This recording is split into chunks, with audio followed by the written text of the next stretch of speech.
మనకి ఒంటికి బీపీ ఎట్లా ఉంటుందో కంటికి కూడా బీపీ ఉంటుందండి. దాన్ని వచ్చేసరికి మనము ఐఓపీ అంటారు, ఇంట్రా ఆక్యులర్ ప్రెషర్ అంటారు. ఈ ఐఓపీ ఎక్కువగా ఉన్నది అని అంటే కంటి చూపు పోయే అవకాశం ఉన్నది. ఈ ఐఓపీ కానీ పెరిగింది అని అంటే మాత్రం మనకి ఏమవుతుంది అంటే ముఖ్యంగా కంటి ఎఫెక్ట్ అనేది పూర్తిగా పోతుంది. పూర్తిగా పోవడం అంటే గ్రాడ్యువల్గా ఏంటంటే ఫీల్డ్ విజన్ అనేది మనకి ఎట్లా ఉంటుందంటే మనము 180 డిగ్రీలు చూడగలం. మనం మొత్తం కూడా చుట్టూ రౌండ్ ఎంత ఉంటుంది, 360 డిగ్రీలు ఉంటుంది. మనకు ఉండేది హాఫ్ విజన్ ఉంటుంది. ఈ చుట్టుపక్కల ఏం జరుగుతుంది ఏంటనేది మనకి తెలుస్తుంది.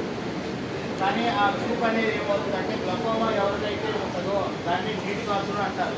ఆ నీటి కాసులు అనేది ఎవరికైతే ఉంటుందో వాళ్ళకి ఏమవుతుందంటే ఈ చుట్టుపక్కల చూపు మొత్తం కూడా ఇట్లాగా ఒక గొట్టంలో చూసినట్టుగా, టన్నెల్లో చూసినట్టుగా ఇట్లాగా ఉంటుంది. ఆ విధంగా ఉన్నది అని అంటే మాత్రం చూపు 200% పోయే అవకాశం మాత్రం ఎక్కువగా ఉన్నది. ఏంటి అట్లాంటిది లేకుండా ఉన్నది అంటే 40 సంవత్సరాల పైన ఉన్న ఎవరైనా సరే 6 నెలలకు ఒకసారి ఖచ్చితంగా కంటికి చేయించుకోవాలి.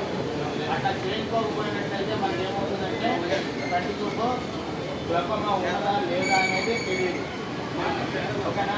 ఇంకొకటి ఏంటంటే ముఖ్యంగా మనకి కావాల్సింది తల్లిదండ్రులకి ఎవరికన్నా గ్లకోమా ఉన్నది అని అంటే వాడు ఖచ్చితంగా కంటి పరీక్షలు చేయించుకోవాలి. ఈ విధంగా చేయించుకుంటేనే మనము కంటి చూపుని కాపాడుతాం.